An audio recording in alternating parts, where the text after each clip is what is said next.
industrialization and urbanization that resulted in unprecedented social displacement and environmental destruction. One of the many European intellectuals who were trying to understand this brave new world was the German sociologist Ferdinand Tönnies. And his way of articulating the dilemma I find instructive still. In 1887, Tönnies made a basic distinction between what he called the integrating force of traditional Gemeinschaft, or community, kinship, ethnicity, religion, even locality or place, and the disintegrating instrumentalist forces of Gesellschaft, capitalist society. He defined community as everything that holds human relationships together despite all that would pull them apart. Capitalism, in turn, represented all the forces that pull human relationships apart despite everything organically that holds them together. I find that very focalizing.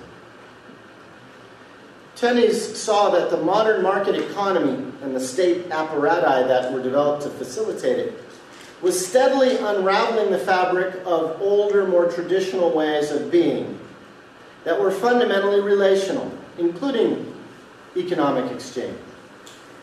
Now, this same essential point was later further elaborated by the Hungarian political economist Karl Polanyi in his 1944 watershed work titled The Great Transformation.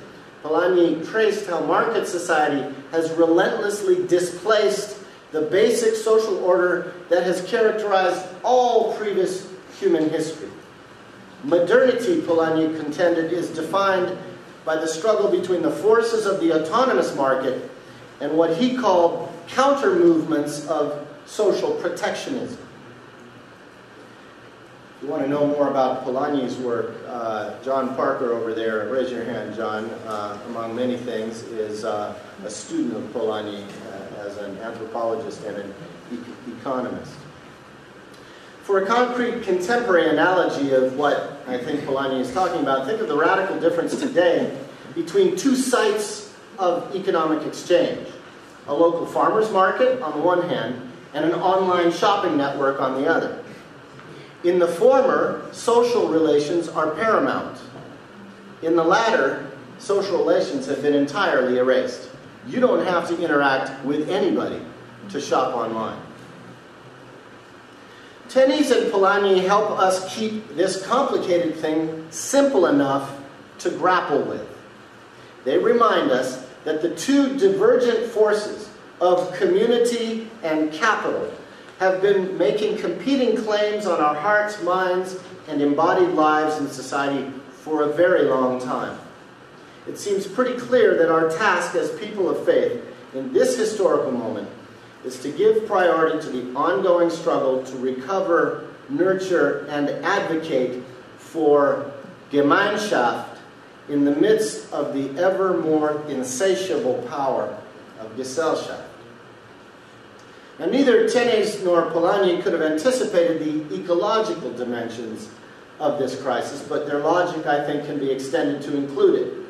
From this perspective, the first relationship to be sacrificed under modern capitalism was our relationship with the earth. This means that restoring that relationship must be our first priority. Now, that's a formidable task. And as a way of tackling it, we've got lots of resources available. Tevin just gave us a beautiful meditation based on some of the new cosmology work of Thomas Berry, which I know has been very influential in many circles. I, however, find what I call the old cosmology orientation of another Berry, that would be Kentucky farmer Wendell Berry, also very helpful.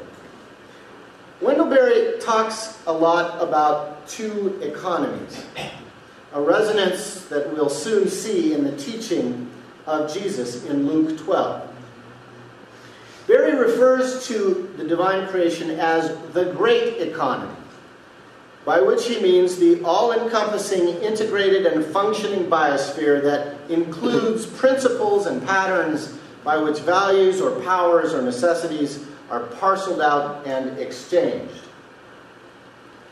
Human systems, on the other hand, are little economies that depend upon and operate within the great economy of nature. The problem, of course, is in our industrial order, with its penchant for control and its lack of limits, is that we don't see ourselves as a little economy, we see ourselves as the only economy. The little economy there thus makes itself exclusive by the simple expedient of valuing only what it can use. That is, only what it can regard as raw material to be transformed mechanically into something else. Berry summarizes by saying the industrial economy is predicated upon the invasion and pillage of the great economy. By using up topsoil, fossil fuel, fossil water, we incur a debt to the future that we cannot repay. What we call use, the future will call theft. This sort of surplus extraction must accept impoverishment as the inescapable condition of abundance, Berry writes. Moreover, he argues, if our economic ideal is maximum profit with minimum responsibility, why should we be surprised to find our corporations frequently in court and robbery on the increase?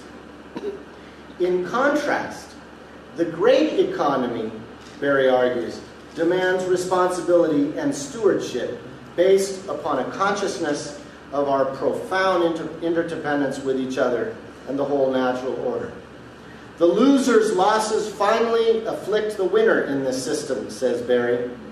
So the ideal must be the maximum of well-being with the minimum of consumption, which both defines and requires neighborly love. If we do not serve what coheres and endures community, we serve what disintegrates and destroys capital.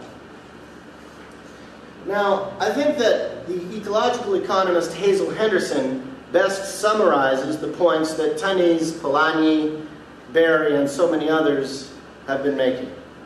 Her well-known model of the economic cake argues that most calculations of net worth, such as a nation's GNP, give monetary value only to private and public sector goods and services. They all ignore what she calls the care economy, what Tönnies called Gemeinschaft, all of the non-monetized expressions of mutual aid, household and neighborhood cooperation, upon which the formal economy is predicated. Imagine trying to sustain an industrial workforce, for example, without family or community.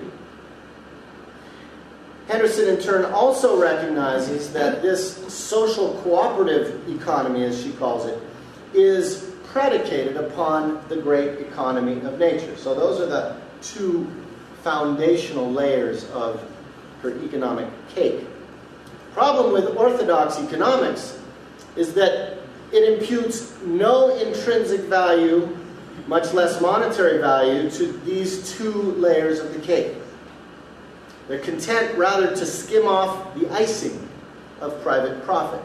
Or as another feminist economist put it recently in commenting about the government bailout of Wall Street, the profiteers are just jumping entirely out of the cake, buck naked. I think Hazel Henderson's model captures why our dominant economic story and structures are so fatally flawed. It is because they have utterly ignored the two foundational layers of the cake, nature and community.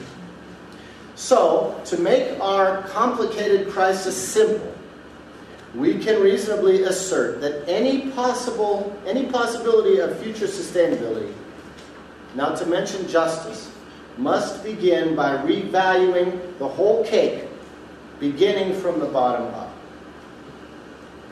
Now, these broad ideas are familiar to all of you in this room because you are the pioneers of environmental economists and justice-minded ecologists.